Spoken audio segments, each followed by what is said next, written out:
अजित पवारांच्या ताफ्याला भाजपच्या कार्यकर्त्यांनी काळे झेंडे दाखवले तर पर्यटन विषयी बैठकीला भाजपला डावलल्यानं कार्यकर्ते आक्रमक झाले। आई बाबा होण्याचे स्वप्न अजून पूर्ण झाले नाहीत का? आई बाबा होण्याचे तुमचे स्वप्न पूर्ण करा अपोलो फर्टिलिटीद्वारे। मोफत सल्ल्यांसाठी कॉल करा 9953959370। भाजप जुन्नर विधानसभा प्रमुख आशा बुचके या आक्रमक झालेल्या होत्या, त्यामुळे जुन्नरमध्ये भाजप आणि राष्ट्रवादीतला स्थानिक पातळीचा वाद हा चव्हाट्यावर आला। शासकीय कार्यक्रमांमध्ये घटक पक्षांना डावललं जात असल्याचा आरोप यावेळेला भाजपच्या कार्यकर्त्यांनी केला।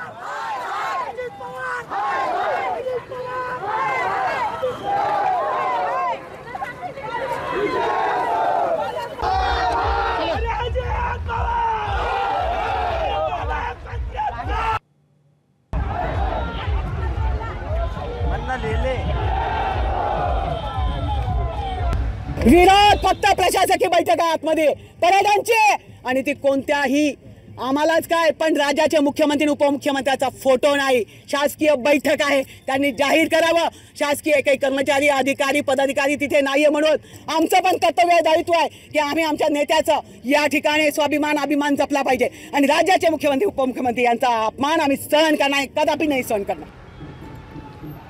आपण याबद्दलचे अपडेट जाणून घेऊयात। नाजिम मुल्ला आपल्या सोबत आहे। नाजिब, पर्यटन विषयीची ही बैठक होती, शासकीय बैठक होती असं भाजपच्या कार्यकर्त्यांकडून सांगितलं जात आहे आणि अजित पवारांचा निषेध नोंदवून त्यांनी काळे झेंडे देखील दाखवलेले आहेत।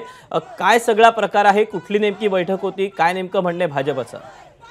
दीपक, उपमुख्यमंत्री अजित पवारांची जनसन्मान यात्रा राज्यभर या ठिकाणी सुरू आहे, परंतु ही पुण्यामध्ये जेव्हा यात्रा पोहोचलेली आहे त्यावेळेला अजित पवारांवरती दोन जबाबदाऱ्या आहेत। कारण अजित पवार हे पुण्याचे पालकमंत्री सुद्धा आहेत आणि ज्या ठिकाणी अजित पवार जात आहेत, जिथं जिथं बैठका घेत आहेत तिथं शासकीय अधिकाऱ्यांना अजित पवार बोलावून घेत आहेत किंवा अधिकारी आले नाहीत तर त्यांच्यावरती फोनवरतीच बोलतायत, कारण नागरिक अनेक समस्या त्यांच्यासमोर मांडतायत। आता जुन्नर विधानसभेमध्ये पर्यटनाची बैठक या ठिकाणी चालू आहे आणि जुन्नरला पर्यटनाचा दर्जा द्यावा अशी मागणी सर्वच पक्षीयांकडून वेळोवेळी केली गेलेली आहे।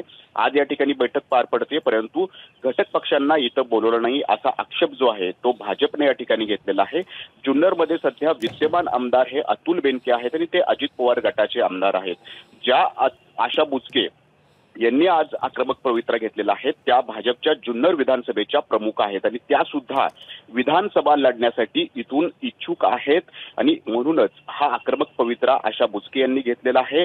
अजित पवार अतुल बेनके यांनाच या ठिकाणी वारंवार प्रमोट करतायत, अद्यापही जागा वाटप झालेलं नाहीये। अशा पद्धतीनं जर अतुल बेनकेंनाच प्रमोट केलं तर अतुल बेनकेच निवडून येतील ही एक भीती आशा बुचकेंच्या मनात आहे, परंतु महायुतीमध्ये या ठिकाणी खडा पडल्याचं आणि महायुतीच्या स्थानिक पातळीवरती कशा पद्धतीनं एकमेकांवरती आरोप प्रत्यारोप होत असल्याचं हे पुन्हा एकदा चव्हाट्यावर आलेलं हे राज्यात ठिकठिकाणी आपल्याला पाहायला मिळतंय।